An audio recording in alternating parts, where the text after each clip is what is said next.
Hi, everybody. This is Doug Hadaway with Hadaway Communications. Thanks for joining us today. We're going to be talking about crowdsourcing a movement, insights from the Our Tomorrow campaign, and also giving you sort of an overview of what we're calling co-creation, which is a hot topic in the world of business, and we're hearing a lot more interest in it in the world of philanthropy and nonprofits. And the Our Tomorrow campaign is one example of that. Before we go into it, I want to tell you a little bit more about Hadaway Communications. For those who don't know us, we're a strategic communications firm with clients in politics and government, as well as philanthropy and nonprofits and business and in the U.S. and other countries. And we have a mission, which is to help visionary leaders and organizations achieve ambitious goals that benefit people on the planet. And we do that through research-driven strategy, content, and campaigns. And we draw on tools and techniques from brain science and the social sciences, as well as from the world of business, particularly consumer marketing and high technology. And the examples we're going to be talking today are really an example of the latter, approaches to engaging with customers and stakeholders in the business world that are being adapted for social causes and social movements. So quickly, our agenda is to do a brief introduction to co-creation. Then my colleague Steve Pierce, who managed the Our Tomorrow campaign, will walk through that case study in depth and take your questions about it. So first, what is co-creation?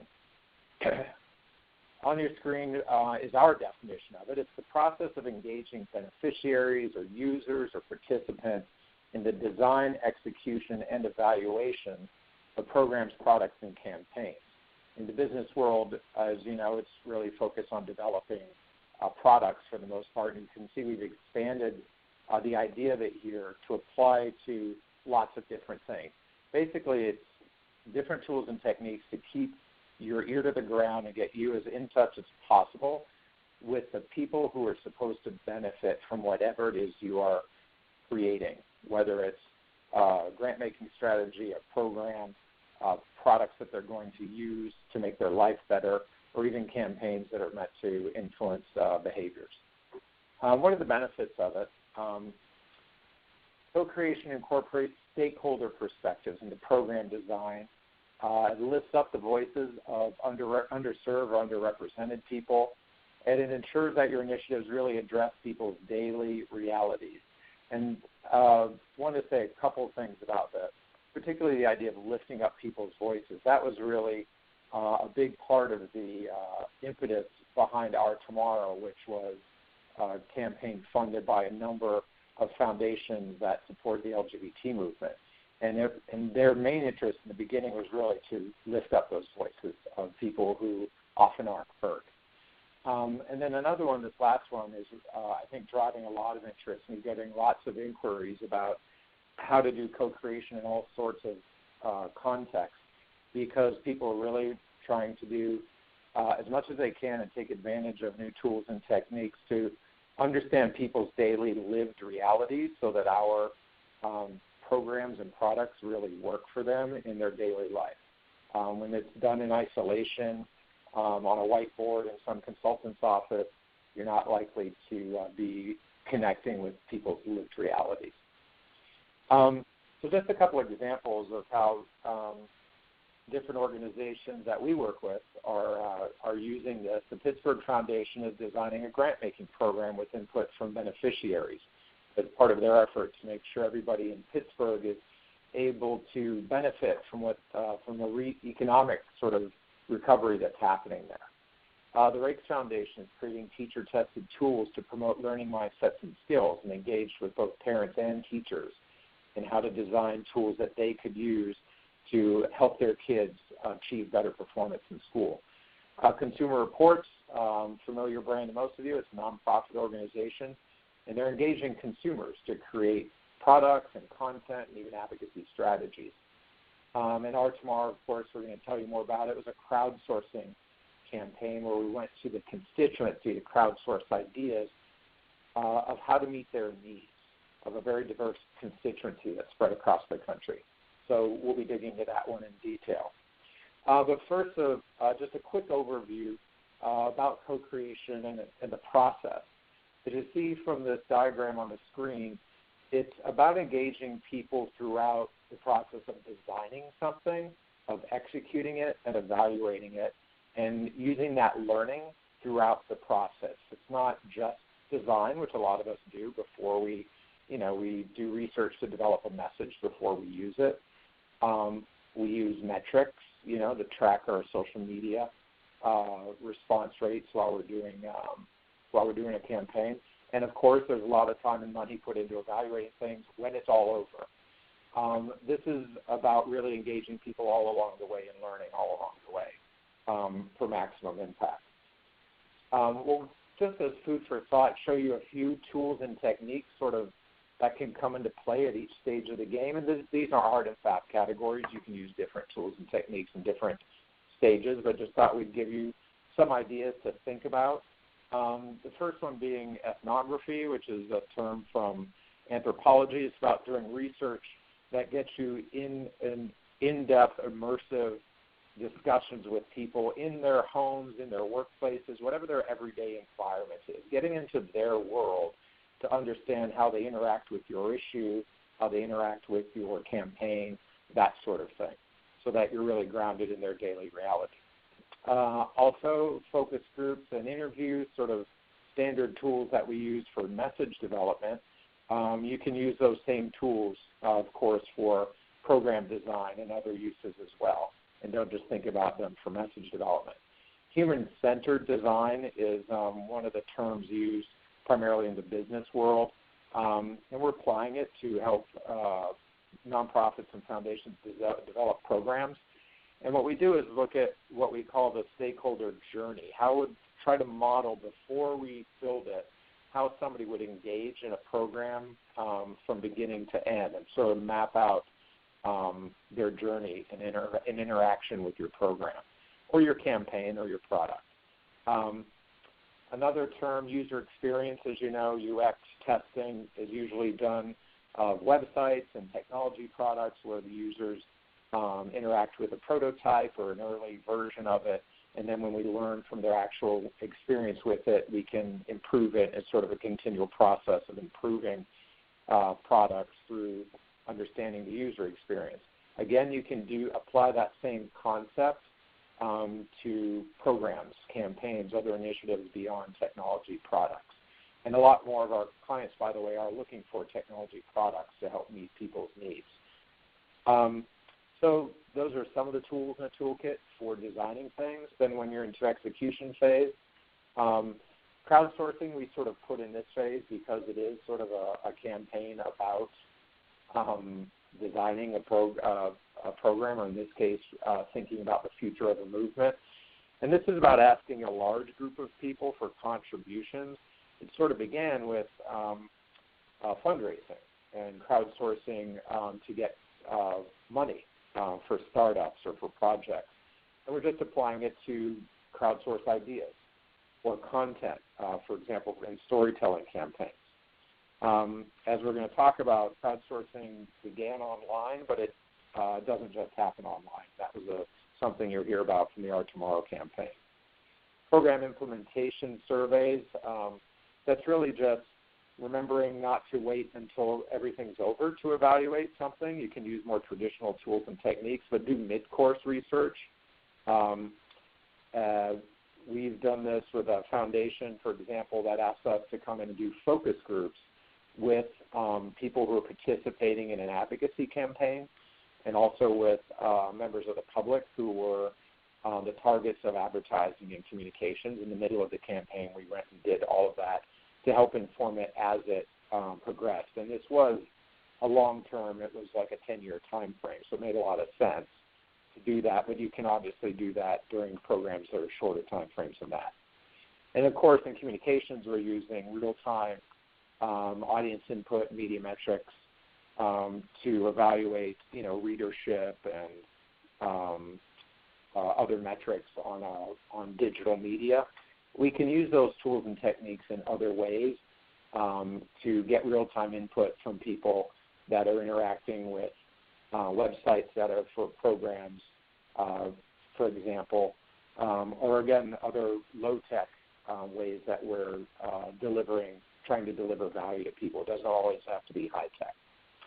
And then for evaluation, a few ways to get people involved. Advisory panels can be a good way to sort of foster long-term relationships with stakeholders, where you can sort of build a panel with people who have diverse perspectives on your program or your initiative. Could be consumers or experts, that sort of thing, and can be part of advising you throughout the design and execution and evaluation of something.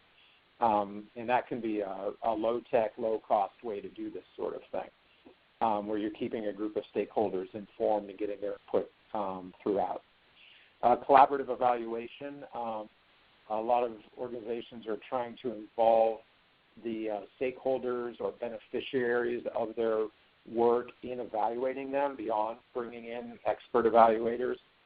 Again, it's kind of the same idea, but positioning the beneficiaries as experts and letting them guide the conversation and discussion about what's important to find out, and combining the expert with the user, the beneficiary perspective. It's interesting, one of our clients is finding that the expert insights on things are less valued in the market today than consumers.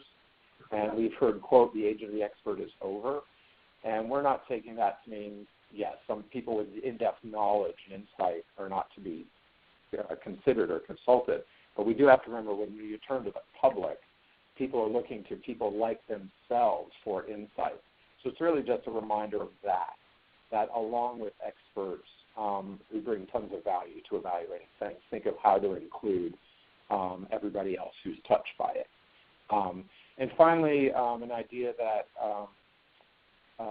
we first saw at a conference held by a major foundation looking at how to evaluate advocacy, which can be a difficult field, given that how complex it is to achieve impact in changing public policy.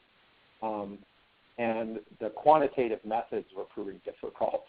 So storytelling came to the fore as a way that you can do at scale. One development agency working in multiple countries actually crowdsourced stories from people in local communities served by the agency and got thousands of stories that they could then actually derive kind of quantitative insights from. And you'll see that in the Our Tomorrow campaign as well, where we went to thousands of people and then were able, through what you'd consider qualitative, they were open-ended questions, were able to find quantitative insights. So storytelling can really be a useful co-creation technique in evaluation, and there's different ways to explore that. So I will stop there. This was just meant to give you a little food for thought and an overview of, a variety of ways you can look at co-creation before we dig deep into the Our Tomorrow campaign and crowdsourcing. Before we do that, quickly ask if anybody has any questions or comments so far. Let's see. Where is this question? That was questions from Wikipedia. No, I think you can keep going. Okay. So I'll turn it over to Steve Pierce. Oh, I'm sorry. Catherine has a question. What are the common barriers to success in implementing co-creation techniques? What are some of the big roadblocks you run into? Yeah. To some extent, it depends on the technique you're going to use. Right. First off, I think because they have different implications. So we're going to talk about crowdsourcing, which is high visibility, large scale, and that's resources, of course. Steve will go into sort of what that looked like. That's like doing a campaign. Mm-hmm. So all those obstacles you'd expect in terms of the money and logistics required to do something, or even risks of doing something public like that. Otherwise, a number of these other techniques don't have to be particularly expensive or complicated or even high tech. So the barriers to them are often getting internal buy-in that those sort of perspectives are valuable. Mm-hmm. I think there's so much growing interest and awareness of the need to go to the market, to use the business term, that those barriers are coming down, and people at senior management levels and people who are experts in policies and policies and programs are much more aware of the need to do that. And I think becoming more cognizant of the way we as communicators bring tools to that. So I think opening people's eyes to the ways that, the kind of metrics we use in social media, or these tools, these techniques we are talking about to run a campaign, or even those basic techniques we use for message research and development, can be applied in the program side. So I think it's more learning and opening people's eyes to the usefulness of both I think people are, again, open to I get it. I'm going to learn something valuable by going to people who are supposed to benefit, but opening their eyes to the fact that it doesn't have to take years. It doesn't. Some of these tools and techniques aren't going to meet up to some academic standard, right? Mm-hmm. That's more in the evaluation world, I think. It's more useful insights and ideas that help you make course corrections and so forth. What do you think if you're trying to start something like this, if your organizational first step? I know we're going to talk about a process here in just a minute, but what's the necessary first step to do crowdsourcing, think about doing the work in this way? Because it's going to be a different way to operate for a lot of organizations. My guess is this hasn't been embraced widely as an approach. Yeah, it's interesting. It sort of connects back to how do we promote communications within our organization, because we come to the table with our eye on the audience. Mm-hmm. And that, I think, is often the first thing, right? We're trying to figure out how to translate complex ideas and initiatives into language people relate to and understand, and we have to open people's eyes to the importance of doing that first and foremost. So it's kind of the same conversation. We're trying to have impact in the world. The world is these people we're trying to communicate with, so we need to start with them. It's kind of the same conversation. And then I think a lot of interest is happening in the program and evaluation world, because when we come to the table and say we interact with the public all the time, we have different tools and techniques for research that we do, as well as implementing campaigns and so forth, that can be useful in understanding your program. So the second piece, I think, is helping to see how it can be rigorous and provide useful insights. One other question before we move along. Can you talk a bit more about storytelling for evaluation? Cynthia is curious. How did you prompt your stakeholders to share stories? And how did you collect them? So the mechanics of actually how did you bring these things in, and then how did you evaluate them? Because as you said, storytelling enables you to then do some quant work, which I have a feeling I understand how that might have happened, but I don't want to guess. Yep. The storytelling approach, first of all, lots of people they're trying to do storytelling and get people to send them their stories so they can use those in communication. So that's, again, starting with something we're doing in the communications world and then applying it as a research tool. Mm-hmm.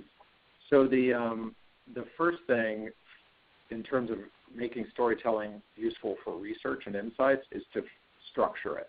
What are the questions you want to answer, right? Mm-hmm. How did this, so back to that development agency, how did this program affect your life? Did it improve your access to water?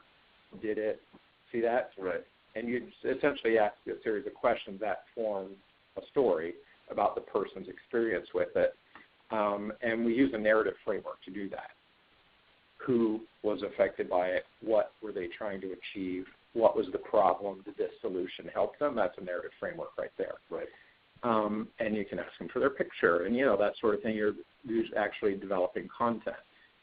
We've been working with a major foundation to do this that's gathering stories via their programs all over the world and coming up with a simple framework that then all the stories that you get back are in a similar format, and you can then start to derive, okay, what were the common problems? This problem was mentioned 1,000 times. That problem was mentioned 200 times. And right there you have insights. Right. So fairly simple. And again, you'll see from the Art Tomorrow campaign how that worked here, because what the campaign did was offer people 3 questions to answer, which could then be systematically evaluated. And then in terms of getting people to give their stories, it's getting down into how we inspire and engage people in our causes. And that's telling them a story about how their voice is going to be heard and make a difference. I think that's another insight from Art Tomorrow you're going to hear, because we carefully tested the brand and the ask to ensure that people would participate. And I think that was our insight, that their participation would matter in some way. And plus it was easy, right, as always. So back to basics of communications, or how you make these things work. And there was, you may have seen this, and I'll do a quick aside here. Scientific American published a study recently that looked at how people, when they talk, what do they talk about? It was something like 60 or 70% of the time we talk about ourselves. So when you're actually soliciting feedback, people, it may feel like this is an ask, but in many cases, I think you have to shift your frame and think, you know what, this is an offer. It's a chance for people to be able to share, and most people are actually in fact, we're wired to want to tell our own stories. That's a great point. And a good segue, because that's what we found with the Our Tomorrow campaign. So I'll turn it over to Steve Pierce to tell you about that. Great. Thank you, Doug. Happy to be here, and really excited to go into a little bit further depth on one example of crowdsourcing, namely our work with the Our Tomorrow campaign. Just as a little background, in 2014, a group of the largest, most active funders of the LGBTQ movement came together over a shared concern. Like many, they expected the Supreme Court to rule in favor of nationwide marriage equality in the near future, but they were worried that if and when that happened and that victory was won, many supporters would simply pick up their ball and go home, thinking the job had been done, essentially. Obviously, as we've seen since in the news, there's still much work left to do to truly attain LGBTQ equality. And these funders did not want to risk leaving important issues on the table unaddressed, similar to how previous social movements had lost momentum after winning big legal victories. So in an effort to proactively prevent that from happening, the funders thought it might be a good idea to engage the grassroots of the LGBTQ community in a conversation about the future of the movement, to find out what was on their mind, what issues they were facing in their own lives, including marriage, but also beginning to look beyond marriage. To begin, they gathered the leadership of 20 prominent movement organizations together in New York City to think about whether this was really the right approach to take, and then to brainstorm ideas for how such a campaign would even be conducted. And that's when they engaged our team at Hadway Communications to help facilitate that conversation. What we heard in that room was that this was, in fact, the right approach to take. People were excited about it. And we surfaced a lot of great ideas and important flags to watch out for in terms of how to actually execute something like this in a way that would be authentic and meaningful to the community. Drawing from those insights, our team then developed a campaign plan that we felt would accomplish the goals we heard from the funders and their partners in the movement, which we then took back to the partners for feedback to make sure it would work for them, work for their constituencies, as well as work for the community as a whole. The campaign that we envisioned was a crowdsourcing campaign that would take place online and in person, with the objective of engaging the LGBTQ community and sharing their thoughts about the future so that we could share their perspectives back with individuals and organizations working in the movement who could use that information to inform their work. And the way we decided to do that was by posing 3 open-ended questions to people, which Doug just alluded to. Those questions were, what are your hopes for the future? What are your fears for the future? And what are your ideas for how the movement can make our tomorrow brighter for everyone? This keeps the conversation really simple, really organized, and very easy to follow, while the open-ended nature of the questions would allow for people to get into more depth and bring up new ideas that wouldn't have really been possible with a more traditional survey where you just check a box on a multiple-choice list. So that was a benefit to that approach. And the hope for all of this was that this campaign would be able to engage people from all walks of life in every corner of the LGBTQ community, especially those whose voices often go unheard, with the goal being to generate inspiration, information, and ideas to help create a vision for a bigger, bolder, more inclusive movement that speaks to the hopes and needs of the full diversity of our community. And that inclusive element really came across loud and clear from partners, funders, that we co-created this with as something that was really important to them. And so that was very front of mind for us. So we wanted to make sure that we were gathering a representative sample of the LGBTQ community. So there were certain groups in order to do that across a variety of demographic types that we knew we needed to really reach out to specifically and to lift up in order to accomplish that. For example, we needed to both reach out to young people and to seniors. Those are very different groups. But they're both very vulnerable groups within the LGBTQ community. Similarly, communities of color who don't often have a prominent voice in the LGBT community. And also we wanted to hear from people of all income levels. There's a stereotype of LGBT people that they're primarily affluent white men who live in coastal cities. And if you actually take a look at the research on the community, that's simply not true, and we needed to hear from those people too, as well as trans people, a group in the community who often seems to be left behind or forgotten, even within the community itself. And by really focusing and lifting up these voices, we were ultimately able to find some really interesting insights about these groups and their perspectives. And we were able to do that because we designed a campaign that would aim to lift up those voices and bring everyone into a conversation about our future. And pause right there for a quick second, Stephen. I just want to make sure people understand the context of this. This comes in the wake of marriage being ruled on by the Supreme Court. And there was a sort of a existential question. I know, Doug, you and I have talked about this a little bit, that is the movement over? Right? You had these 140 organizations or more really grappling with the question, what is next? Is it workplace protections? Is it religious discrimination? There's any number of different directions. And the purpose here was really, rather than saying the smart guy leading these organizations had the answers, a very different posture, which was we don't. We don't know what's next. We know there's a lot of options out there. And that was the reason this approach made so much sense. Because clearly you guys were advising us, you recommended this approach. Why this and not something else? Well, it started with them. It started with the funders. We the foundations that fund the movement don't want to be the ones to issue some kind of agenda from on high. Mm-hmm. So it was their purpose to lift up the voices of the constituency, but also wanted to sort of step out of our boxes. As Steve mentioned, it was, we all gathered in New York City, a coastal enclave to talk about all this. And it's like and everybody agreed, we really need to lift up voices of people across the country. And I think also they knew there would be surprises, that we would hear things we didn't expect, hear things that aren't on the usual agenda. And that was the position. I think it really did come from that. Yep. And just one other question. Would this have been possible, this approach, this technique, this kind of campaign 10, 15 years ago, or is this really very much a modern moment in movement building? Yes and no. Yes and no. We'll get to that. Actually. Yeah. So 10, 15, yeah, I bet. It would have taken longer, but longer. Yeah. And I think that there's certain parts of it would be, and you'll see in a second, certain parts of it definitely would be the kind of shoe leather on the ground stuff, which we found to be really important and really key to actually being successful in reaching out to those constituencies across the country that we needed to represent. But the digital technological piece probably wouldn't have been, which makes it a little harder. But so yes and no. Yeah, these partnerships, 140 organizations, it couldn't have been enough about that. But yeah, and as you'll see, a lot of that was not high tech. Yeah, absolutely. That's right. Well, let's get back to it. Yeah, and so as we were trying to design a campaign that could lift up these voices, the first thing we realized in doing so was we couldn't do this alone. If we were serious about reaching deep into the community and engaging people from all across the country of all different backgrounds, then we were going to need to meet them where they were.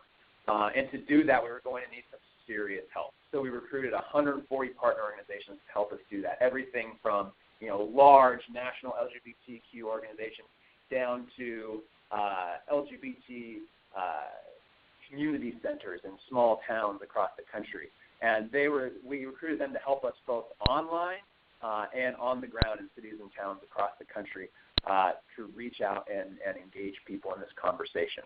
So we spent several months honing and fine-tuning our plan with the help of our partners to make sure that we were staying true to our goals, that we were engaging the full diversity of the community, and that we were asking the right questions and getting useful answers and doing so in a sensitive, inclusive way. As part of that, before we ever launched anything publicly, we wanted to make sure that our approach was true to and working for our audience. So we did a test launch at the Creating Change conference where we went out and asked people to share their hopes, fears, and ideas for the future by writing them down on little cards, very offline, very grassroots, very, very analog, if you will, which we then collected. And as you can see here, we also asked them to take a few pictures as well. And we had an amazing response. We collected more than 700 hopes, fears, and ideas in just a few short days we were at the conference, which was far exceeding our expectations. And so we saw that people were really responding positively to the concept, and they were so happy that the movement would take the time, to your point, to to ask them their opinion and to listen to their experiences and give them the chance to share. But at the same time, we also got really good feedback that helped us to sharpen what we were doing, particularly the language that we were using to refer to different identities, as well as some other recommendations for tweaks that we could use to make Our Tomorrow even more inclusive, even more inviting. What we really learned is that people really needed to see themselves reflected in the work, and getting input from the community helped us be more sensitive and inclusive in the language that we use to ensure that people could see themselves in it. I'd recommend the soft launch approach to anybody who's launching a visible campaign of any kind. It takes a lot of pressure off you to say, let's do a soft launch, let's test it with some of our audience before, and not just try to get it all perfect and tied up in a bow and then launch it and see if it works. Mm-hmm. I think it's, to me, consider it pressure release, right? Figure it out, test it like this in a more of a safe, controlled way, make your changes, and then roll it out. Great. So after that test launch, the campaign launched publicly in May of 2015, and we began engaging the community in a robust conversation through a couple different ways. The most visible was through our interactive website at shareourtomorrow.org, where you could go on and share your own hopes, fears, and ideas, explore what others had shared, and learn some interesting facts about our community that we discovered in looking at a whole bunch of research that had taken place over the past 10 years. So the first thing when you click the button, we went on the site, clicked the button that said you wanted to participate, was a screen asking you to share your first name and your hometown. However, we also made sure to give people the option to remain anonymous. And that was an important thing we learned from sharing early drafts and versions of the site with people in the community, which we may have unintentionally glossed over otherwise had we not taken a co-creation approach. It was just really important that that was an option, that some people wouldn't feel comfortable sharing who they were. Next, you would encounter 3 screens that look like this one for hopes, one for fears, and one for ideas. And on each there's a very simple, straightforward prompt, as you can see on the screen here. My hope for Our Tomorrow is, I worry that, ... One thing our movement can do to make Our Tomorrow brighter is, ... And you were then invited to fill in any or all of those with your own hope, fear, and idea. And you could make it as short or as long as you wanted. Again, we wanted to leave it open-ended to allow people to surface what was actually going on in their lives and what were they hopeful about or worried about, or what ideas that they have. Can I interrupt with a dumb question? No dumb question. Usually they're wrong. How did you get folks here? You had 140 partners, but ultimately I think a website on some level is just very fancy electronic bowl. Mm-hmm. And people walk by bulletin boards all the time, but they don't even know they exist. So how did you get folks here at this point to take this action? Sure, yeah. There was a couple-pronged approach. We definitely relied a lot on our partners to drive the word out because they already had a built-in audience. They had members. They had constituencies. And so driving the word out via their social media, via their email lists, their message groups, whatever they had. So that was a big piece of it. And then we also had our own Our Tomorrow online presence on social media, which was very robust, and which we, when we sketched out the budget, specifically left room to augment with social ads that we could really just directly target. And that was really important because of who the target audience for this campaign was, a very specific group of people. And with social ads on Facebook, on Twitter, you can get really, really granular about how you target specific people and how you reach them. And so that was a really, really good avenue for us to go in terms of finding the people who we were specifically hoping to hear from and then driving them back to the site through social media. I'd make a point about the partners. Mm-hmm. So if you're a foundation with a lot of grantees maybe interested in doing this, or a nonprofit that's part of a coalition, the partners, those nonprofit organizations, found this to be a useful exercise. Mm-hmm. They're like, this is a good conversation for us to have. We want to engage our people in this. They're looking for content and engagement ideas, so they saw value in it for themselves. So that was a big part of the success, and it was going to be meaningful for them. 100%. Great. And so lastly, after you filled out your hopes, fears, and ideas, you'd encounter a screen like this one that would ask for demographic information. So even though we allowed people to remain anonymous by withholding their name, we still needed to collect the demographic information of our respondents to help us make sure we were reaching all the communities we needed to reach. We needed to be accountable. We needed to measure that. So we collected all of that at the end, but made it clear, as you can see on the screen, that the answers were confidential, they would never be shared or displayed, or the information would never be sold, and that was another really important thing that our partners really helped emphasize for us in the co-creation process. We needed to make that clear up front. And once you hit submit, you were taken to a story wall of sorts, like you see here on the screen, where you would see your post displayed alongside everyone else's, and where you could explore what others had to say and even share posts you particularly liked or related with via social media. And this made it seem less like you were just sending your thoughts and perspectives off to be captured in a black box by a bunch of consultants, never to be seen again, and more like a two-way conversation with thousands of people in your community who shared your concerns and your experience.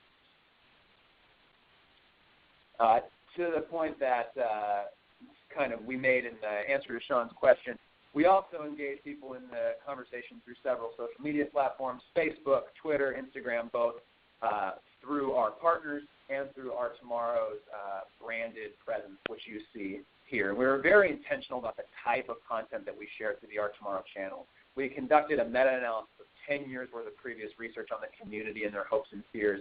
So one of the things we shared a lot of was data and infographics that from that to make sure our interactions with our followers were a learning experience, not just something that was constantly self-promotional, which is a great best practice.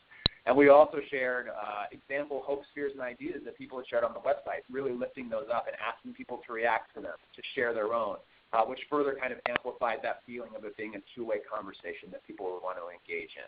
Did you actually collect data off of social, or did you just use that as sort of a nice supplement? Or did you actually bake some of the comments you get on Facebook or on Instagram into the it was mostly a supplement, an additive, if you will.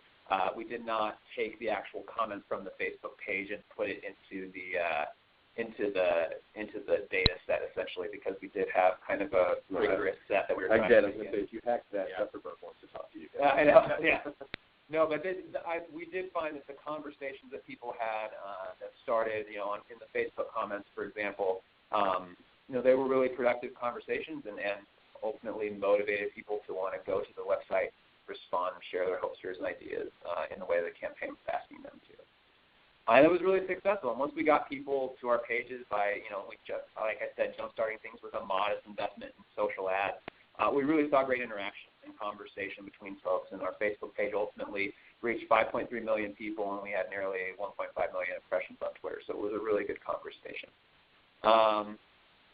And one other thing we did, which we felt was important, was credentialing the campaign by partnering with people who were recognized in the community as champions to really help spread the word. So we reached out to a few of our celebrity friends who are well-known and respected in the LGBTQ community to help us spread the word and get people talking. People like George Takei, Lance Bass, Wilson Cruz, and others. And you'll notice those are not the biggest, most bold-faced names you could hear. It's important to note that we didn't just go find the Taylor Swifts of the world or things like that. We partnered with people who were part of this specific community and had specific credibility and cachet in this community. That helps it feel like Our Tomorrow isn't just a bunch of consultants coming in to run a campaign for you with a bunch of random celebrities. It feels more authentic and feels like it's coming from the community. So that was a big part of getting the word out for us as well. But we also knew we did all that great stuff online, which was very important, very helpful, high visibility, could reach a broad number of people with relatively limited resources. But we also knew is that, and this is something that our partners really helped to drive home for us, is that we couldn't just do this all online. If we were going to elevate the voices of those who often go unheard, we knew many of them wouldn't necessarily respond to an online crowdsourcing effort, either because it's just not who they are, particularly the seniors that we're trying to reach. A lot of them aren't on social media, aren't using websites, participating in crowdsourcing efforts, or maybe they don't have internet access at all, talking about lower-income LGBT people. And so we knew that we needed, we coordinated with our partners to go into communities across the country and, like I said earlier, to meet those folks where they are, person to person. And all in all, during the summer of 2015, during the 4 months this campaign was active, Our Tomorrow held 77 grassroots in-person events in more than 40 cities and towns across the country. And those 140 partner organizations were really key in helping us do that. Like I said, a lot of them were spread out across the country. They weren't just concentrated in New York, DC, and San Francisco. These were small community centers hosting events with their people in, rural Oklahoma, to talk about these things in person and literally write down on pieces of paper what are your hopes, fears, and ideas. So we're reaching out to everyone in the community. This is why I said, in answer to your question, could you have done this 10 years ago? Yeah, 10, 15 years, it would have been harder. This, it was easy to convene the partners on the phone and to send them toolkits electronically, and then they printed it up and used it, but it was the interaction was low tech. Yeah. And then they packaged us up and sent them to our office, so we get these, packages full of things people filled out by hand. Did you find one was better than the other? Was one a richer set of data than the other? Not necessarily a richer set of data, but I can tell you that when it was all said and done, 85%, of our responses came from the offline interaction. 85% came 85%. Wow. So that's a big surprise to people because, again, you hear crowdsourcing and so forth. We got to remember the digital channels are ubiquitous, but that doesn't mean they're reaching everybody you need to reach. These are handled in person. Yeah. And the deepest levels. Yeah. Wow. That's incredible. Yeah, so just to give you a few examples of the types of things we did offline, we literally, like I said, took paper surveys to events like Pride Parade so that people could stop by a booth and spend a few minutes sharing their voice at a place that they were already at. It was a simple, easy, 1-minute thing, but reached people that we would not have otherwise touched. We also held town hall-style meetings where folks would gather together to fill out those paper surveys and then discuss their hopes, fears, and ideas for making tomorrow better for everyone. And it was truly inspiring stuff, and we saw a great turnout from an incredibly diverse cross-section of the community. And after all this, by the time the campaign concluded at the end of September, we had collected 14,509 hopes, fears, and ideas. And like I said, 85% of that had come from those in-person offline events. And we heard from LGBTQ people in every single state in the country and many of the territories. And yes, in accordance with our goal, we were able to hear from a significant number of folks from all walks of life, especially from often overlooked and underrepresented communities. As you can see here, we got a really great distribution of responses from our target demographics, especially when compared to the general population, as well as a good mix of respondents across age groups, across income levels, gender identity, and sexual orientation. And it's worth noting here that straight is so high on this list because it also includes trans people who identify as straight. It's a question we often get on this slide, so it's worth noting. What does all this mean? Well, when you put all of that together, what it means is that Our Tomorrow assembled one of the largest, broadest, and most diverse data sets ever created about the concerns of LGBTQ people. And the advocate agreed. They wrote that Our Tomorrow was presenting a clearer picture than ever of the U.S. LGBT community. So we think what we've collected here, all these nearly 15,000 hopes, fears, and ideas from virtually every corner of our community, really represents an incredible resource that hopefully the movement we can all learn from and that can help inform what the movement does next. So now that we had all this data, the question becomes, we've got 15,000 individual responses, open-ended, qualitative. What do you do with it? What we did is we had our researchers who are trained in linguistic analysis determine the most frequently used words in the responses and then study the context of the conversations around those words in order to identify the issues raised and understand the ideas people expressed about those issues. Our analysts also explored the conversation for less frequently used words in order to lift up the issues and ideas from those whose voices might not otherwise be heard, so we weren't missing anything. And we ultimately took all these insights and created an interactive online dashboard that gives people the opportunity to dive into the insights and explore the findings themselves. However, we also offered a more traditional PDF, too, that you can download and print out because we heard loud and clear from our co-creators, our partners, that it was something that they really wanted and needed. And all of that is currently available at shareourtomorrow.org if you'd like to check it out for yourself and learn more. But just to give you a very quick, high-level taste of what we found, our analysis showed more than 50 topics came up in the conversation, which was interesting because that goes far beyond what the typical policy agenda for the movement that kind of dominates the conversation is. As you can see here, oftentimes the conversation was definitely before the SCOTUS ruling very much about marriage, but you also get into some employment, workplace discrimination. But on this list, you see a wide variety of things talking about race and racism, policing and incarceration, healthcare, a lot of different topics coming up. And so it really helps us to think more broadly about what should be on the agenda, what's really facing people in their everyday lives. And from that, we also derived 8 big insights through our content analysis that really stood out and came up across the entire conversation again and again, which you see reflected on the screen here.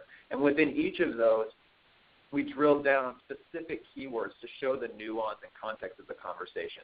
And we'll just look at one really quick to show you how it works. This is what the readouts look like on individual words. For example, here, we saw 2 ways people were talking about the word equality: under the law and in everyday life. However, interestingly, there was only 5 different topics being discussed that related to equality under the law. And those were rights and protections, marriage, discrimination, legal, prejudice. Those are very much the familiar policy agenda. But look, on the flip side, there were 17 different things talked about around equality in everyday life, which you don't necessarily hear so much about those topics. So right off the bat, that helps us expand our thinking about what equality really means to people today. It's much richer and deeper than what we've come accustomed to it meaning. And that has obvious potential implications for what types of things the movement can work towards addressing moving forward. And so then we also gave people the opportunity to drill down on each of those topics even further and see what people actually said. So we provided a synopsis of the theme and actual quotes from real people, so you can literally see the specific ideas people are bringing up and get a richer understanding of the context. That's what I was referring to when I said it's both qualitative and quantitative. Yeah. So you see that's the number one topic on the list. There's your quantitative look at it, for a lot of people. And then just literally see what they said. And you can dig into it in greater depth on all these topics. This is incredibly cool. Yeah, and lastly, it's important to note that, before I kick it over to Doug for the big lessons that we learned, it's important to note that campaigns like this, crowdsourcing campaigns like Our Tomorrow, tend to generate a lot of visibility. This campaign led to discussions at New America, obviously here at ComNet, with the Atlantic Live event series, and at Creating Change. And we also received high-profile media coverage in outlets like the Huffington Post, The Advocate, NPR, and nearly 200 local media outlets across the country. So this type of crowdsourcing approach can be a great way to lift up the visibility of a topic or an issue or a cause, if that's a goal and something you're seeking to do. Yeah, it was covered in towns across the country. Yeah. It's sort of their connection to the big conversation that was going on about the LGBT movement. It's interesting. So I guess the question that immediately gets begged, so what is next? At the end of all of this, we've heard there's lots of different things on the minds of folks within the community. Is there one or 2 things that, if you had to make an educated guess based on the feedback you've heard, where the movement's going? What are the places that we should focus? I know the Pentagon just did trans, which is great. Yeah. That's hard to say because the movement here is writ large, but because this movement is national organizations that focus on policy, human services organizations trying to meet people's needs at the local level. A lot of people, when they ask where's the movement going, they're asking about the political policy. Yeah, I guess the policy thing would be the Pentagon most recent manifestation of that. Sure. The movement on the agenda level, a policy agenda level, is continuing to push on the non-discrimination protection. I think the main thing it's been caught up in fighting backlash, which is interesting, how that came up in this conversation. This conversation started before the Supreme Court ruling and continued after it, and people were talking about fear of backlash during that time. We also, interestingly, did a media analysis of the conversation about these issues in conservative, quote-unquote, states that saw backlash happening actually well in advance. But to answer your question, I think the movement's kind of consumed by responding to the backlash. And how many flowers bloom from this sort of conversation is yet to be seen. We do have some examples to show you, which I'll show you after I just share the top lessons here for those who are considering, okay, if you're thinking of doing something like this, here are some of the lessons that we would share with you. Success begins with an aspirational goal, a simple call to action, kind of like we said before, right? Make it meaningful, but also make it easy. Pre-launch testing, which we talked about, that offers really useful input. As I said, to me, it takes pressure off of you to think you got to get everything right before you roll it out. Test it first. Crowdsourcing doesn't just happen online, as we heard. That was 85% not online. Conducting an open conversation like this complicates the process. So the linguistic analysis took several months. I can imagine. Right. It's not like running the number of tabulations from a survey. So all of that complicated, but you get deeper insights. You get insights you wouldn't expect. And again, sort of a qualitative nature as well.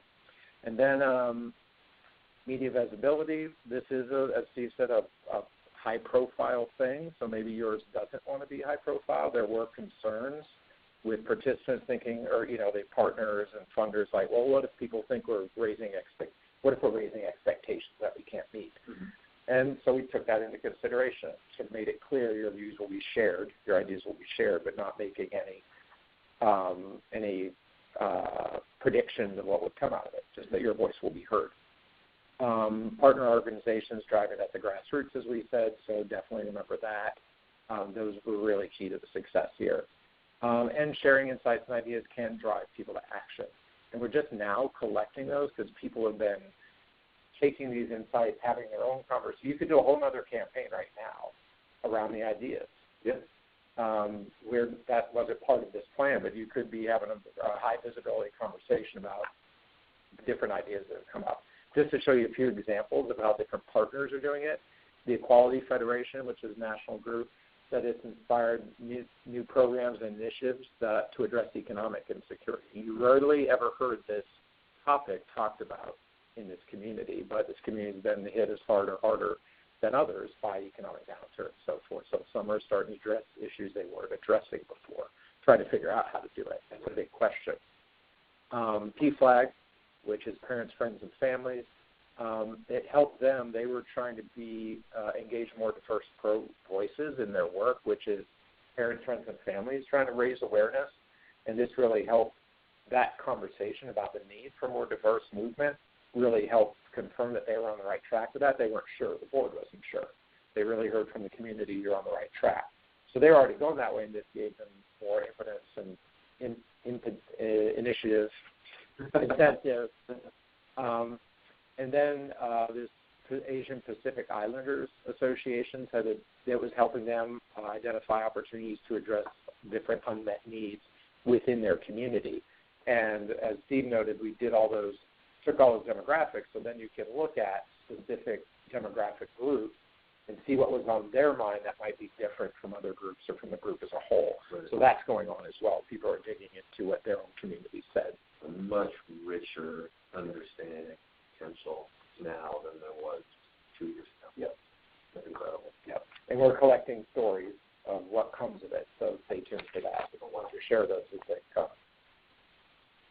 Well, I know we're starting to run short on time, but I know still have a few more to hit, a few questions and comments. Let's see here. Tara is asked, she is surprised, as I was, that 85% of the responses were collected in person on the ground. What does that mean to you about the future of digital organizing? Tara, that's a big question. What does that mean about the future of digital organizing, or the role that digital organizing plays in campaigns? Good question. I think that digital organizing is here to stay. I don't think our results here indicate that it's going away anytime soon. But I do think if you're going to be successful in digital, you either need to hit on a truly viral idea that just takes off on its own and has a mind of its own, and that really resonates with people and they really drive forward, and hundreds of thousands of people get involved and it becomes a self-perpetuating thing. Or you need to really have the resources to invest in advertisement to drive it in front of people constantly. We were kind of in the in-between place where this was a positive conversation that a lot of people participated in, but it wasn't quite the hundreds of thousands, millions of people viral sensation. And we also had a reasonable-sized budget to invest in advertisements and things to drive this in front of people, but not a huge budget that would get those kind of incredible returns. So where we found the most return is in actually sending people on the ground to stand in front of somebody and say, face to face, here is this piece of paper. Will you please tell me for 2 minutes what you think? And so I think for the future, just getting understanding of kind of what is the context in which your organization or your crowdsourcing campaign is operating. Is this a topic that's going to go viral and is going to have a lot of public interest? Do you have the resources to really make it a topic of public interest, whether or not it is now? And then what is the role that kind of that in-person, offline piece can play? And kind of weighing those factors and finding what is the right mix for you and your goals and your audiences and your objectives. It's likely going to be a mix. Yeah, that's what we have to remember. Digital so dominates our thinking, and it's so ubiquitous, particularly for those of us who interact with it all the time. And we're interacting with it on topics that we're interested in. And the vast majority of our audiences, they might be on it, but they're not looking at that stuff we're looking at, for example. So just because people are online doesn't mean they're where you want them to be. And we have to remember that the person-to-person, in-person, is still the highest quality kind of communication, and that should be in your toolkit. To me, the digital helps scale that, right? Like you said, yeah, we could have done this 10 years ago, but it's taken us probably 10 years to get it done. But the digital helps scale and speed it up. Yep. All right, let's see. Cynthia has a question. Any particular tips for small organizations with a limited budget and limited staff? So Cynthia's bought it. She thinks this is a fabulous idea for her organization. She wants to start talking to the partners or grantees or folks on the ground. How do you do that with $12 and a lot of passion? Right. I think it starts with thinking through, we're helping another organization do this right now. They don't have a bunch of money for this. They're trying to get their partners together to do some ambitious thinking. And it starts with making it a meaningful conversation, right? Like back to this. Mm-hmm. We're having this conversation for a purpose, and the purpose is meaningful. Here it is. And your voice is going to matter. It kind of starts there, that what's the call to action? Why should we do it? Lots of times people are interested in engaging. We worked with a coalition of foundations that wanted to engage sort of influential people in society in talking about foundations and their role in society. That's awesome. But why would they do that? Right. That question hadn't been answered. What's the purpose of the communication? So it starts there. Just like here, people want their voice to be heard. So why are you doing it? Make that clear. And I think starting with and thinking of, like, if you look at these lessons, like, okay, how would I pilot this? Mm-hmm. Right? Fine. Get 6 people together and have that conversation.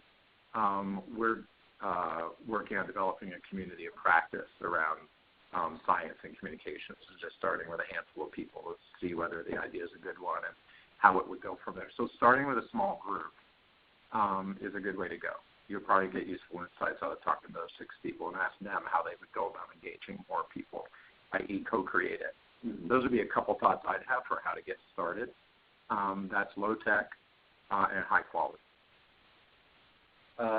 Sandra, our friend out in California, asked, can you give an example of how, during the soft launch, when you went to the conference, your wording changed for the digital piece or perhaps in the questionnaire or some of the approaches of the toolkit that you built? So how did the initial soft launch, the testing piece, help inform the larger things?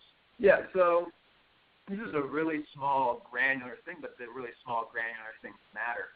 It was when we went to the Creating Change conference and did the soft launch, we essentially had those cards. You saw all of them plastered up on that. On the back of that was our little thing with the demographic information. And there was a bunch of check boxes, and you check which one you identify as. What we found was that how we were wording those kind of identity categories, whether it was a particular racial or ethnic identity, or gender identity or sexual orientation, oftentimes our wording wasn't quite expansive enough, the terminology that we were using, and so people would point out to us, this isn't really, I don't really see myself here. I don't identify as any of these things, particularly when you're talking about gender identity and sexual orientation. So we needed to be a little bit more expansive of how we thought about that and what we actually put on the card.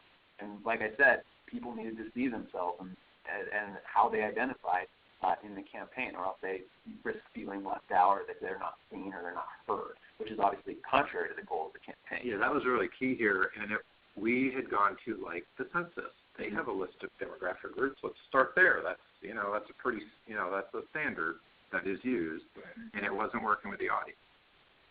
And we wouldn't have known that had we not tested it. To me, I recall, like, good. Our call to action works. For me, the confirmation was that people wanted to do this, and this hopes, fear, and ideas construction was a good way to go.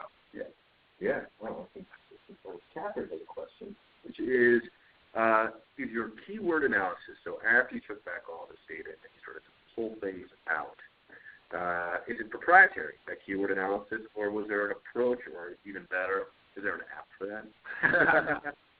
Our approach is adapted from an academic approach, which we adapted from the Institute of Quantitative Social Science at Harvard, by hiring people from there who brought the practice in-house and learned how to do it.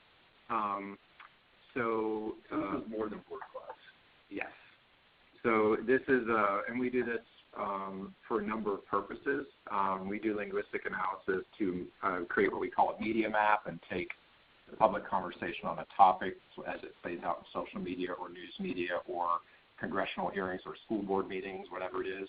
And analysts go through, and what the human is doing is what the computer can't do, is really discern the ideas that are behind the words. The artificial intelligence isn't there yet. It's not going to be for a little while. So there are some that claim to do that, but you have to watch out for the quality you're getting. And then we also do it in our qualitative research when we do focus groups. We're doing a project right now of international scope. There's about 60 people being interviewed and probably 12 focus groups. All of those words that those people say go into a database, and we have software that allows our analysts to look through it systematically to do that stuff. So this is human analysis, and it does take training to get it done right.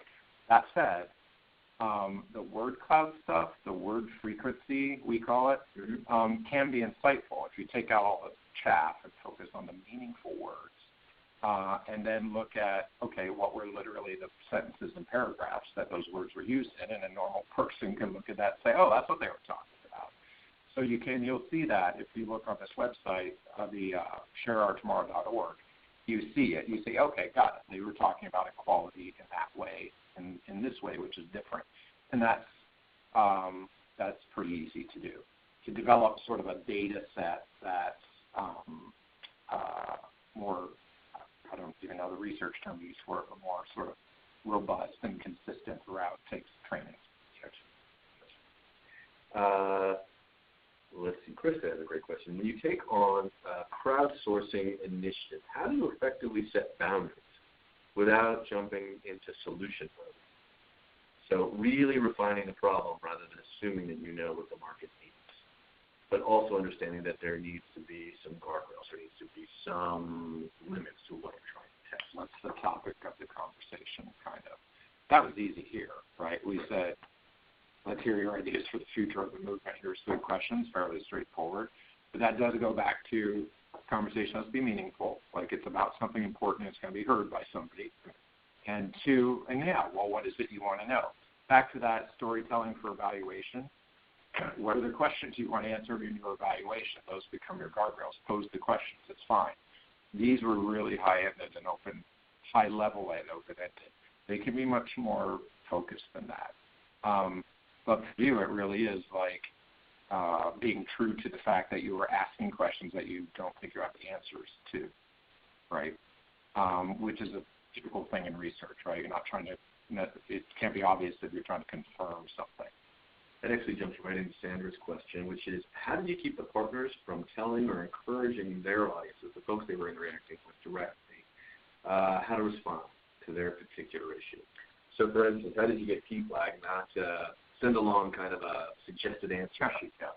I think our partners were very much bought into the purpose of the exercise, and they wanted, just like everyone else, they wanted real, unvarnished feedback. They really wanted to know what was on the mind of the community, and they were open from the beginning to having that influence their work and what path they were going to take moving forward. So it wasn't in their best interest to try and skew the results in one way or another. I guess they could have. To my knowledge and what I saw, I don't think they did. We did provide them with toolkits and sample language and things that they could send out. So when you're going to go out and send out a tweet, here's some sample language that you can tweet out. Here's an email that you can send to your people. So we weren't just sending them off into the wilderness to try and figure out how to get their people to do this alone. We were giving them resources, giving them language to help them phrase it in the right way. But I think ultimately it comes down to, they were as interested and invested in getting a clean read on the hopes, fears, and ideas of the community as anyone else, and they didn't want to, I don't think they wanted to bias that in any way. That's a great question, though. Think of the risk. Like I mentioned, some raised we've got a risk here, and it's going to be really public, and people are going to think we're going to make some promises or issue some things as a result, and that's not what's going to happen, so we try to make that clear. Something I didn't think we'd come across, but homophobic hackers tried to bring down this website and keep people from getting access to it, and we fixed that. But, yeah, think about what are the different ways that somebody could mess with your process. I think you all have been incredibly generous with your time. We're actually over by about 10 minutes, so I think we probably need to wrap this up. That said, there are a few more questions. If y'all would, if you have the ability to, I'm going to ask you to go online and ask your questions on Twitter at ComNet Live, and I'll make a point of getting those questions over to Doug and the team, and I'm sure Doug and Steve and Alex will be happy to take those questions. So thanks very much, everybody. I think next order of business is to thank you all. So Steve, Doug, Alex, thank you for being so generous with your time. And thanks to everybody who joined us. We had a really full house today. There's a survey for those of you who are still with us. It'll pop up just as soon as we say goodbye. It'll take you 1 minute to complete.